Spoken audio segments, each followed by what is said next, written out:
मानाची।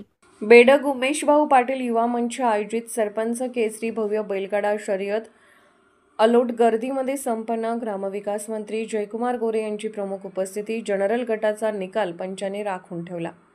बेडग सरपंच उमेश पाटील युवा मंचतर्फे सरपंच केसरी या भव्य बैलगाडा शर्यतीचे आयोजन मोहनराव शिंदे सहकारी साखर कारखान्याजवळ बेडगपट्टा येथे करण्यात आले। आज ही बैलगाडा शर्यत पाहण्यासाठी मिरज पूर्व भाग तसेच कर्नाटक राज्यातून लाखोंच्या संख्येने बैलगाडा शर्यत प्रेमी उपस्थित होते। याचे उद्घाटन महाराष्ट्र राज्याचे ग्रामविकास मंत्री तथा सोलापूर जिल्ह्याचे पालकमंत्री जयकुमार गोरे यांच्या हस्ते करून शर्यतीला सुरुवात करण्यात आली।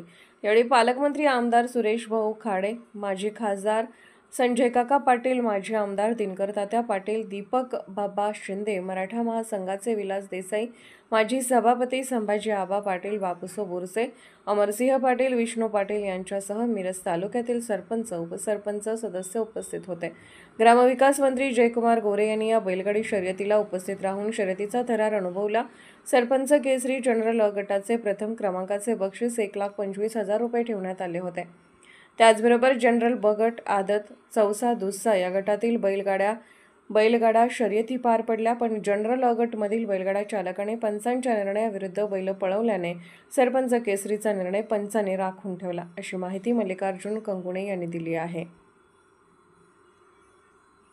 बेडगमध्ये बबलादी लक्ष्मीमंदिर यात्रेनिमित्त सरपंच केसरी भव्य दिव्य असं मैदान सादर केलं होतं। तर मैदान चांगल्या पद्धतीने शासनाच्या नियमाप्रमाणे पार पडलं।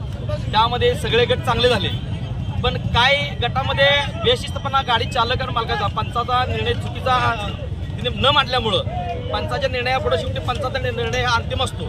त्यामध्ये पंचाने जो पण निषेध दिला होता, म्हणून आम्ही तो जनरलचा गट कॅन्सल केला आहे आणि ते जनरलचा गट कॅन्सल करून त्याचं बक्षीस रद्द केलेलं आहे। बाकीचं दुसरा, चौसा, ब गट, आदत हा गटाचं बक्षीस आम्ही 3 तारखेला देणार आहे। त्यामध्ये असंख्य बाहेरची बैलं चांगली सुद्धा आणि असंख्य पब्लिक आणि कर्नाटकातून महाराष्ट्रातून लोक उपस्थित भरपूर लाखोनं गर्दी होती। तर मैदान हे चांगलं पार पडलं व सरपंच केसरीबद्दल आम्ही जे उमेश मैदान हे केलं होतं त्यांचे पण आम्ही आभार मानतो। कोण